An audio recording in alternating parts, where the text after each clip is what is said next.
I've found that there's three responses we get from God. It's yes, or no, or wait. I've also found that each of those responses have a different reaction from me, right?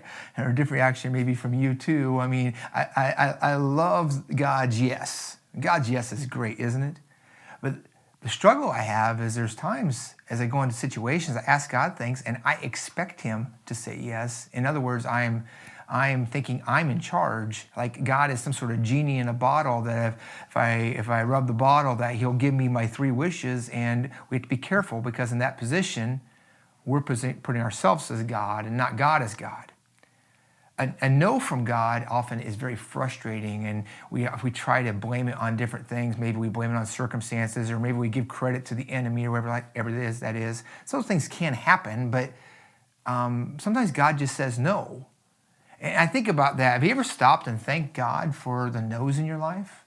I'm like, like that girl that you really thought you should marry and wanted to marry, and you're looking back and you're like, man, God, I'm glad for that no, right? Okay? Because God sometimes understands his no gets us to where he wants us to be as well. In my own life, I was married for almost 8 years before we were able to have our first child. And I actually thought we would never have kids because of a sickness I had when I was little.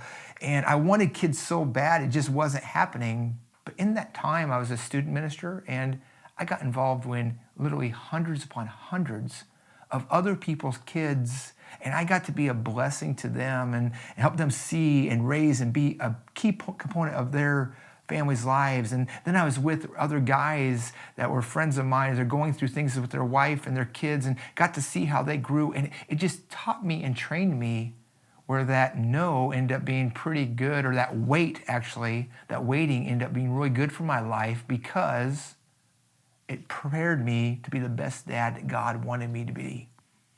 How do you react when God says yes? How do you react when God says no? How do you react when God says wait? Are you okay for God preparing your life and leading it the way it is? I think it's important that we allow God to lead our lives and know that he's in charge, and he's a really good dad. He loves you very much. Just something to encourage you with today.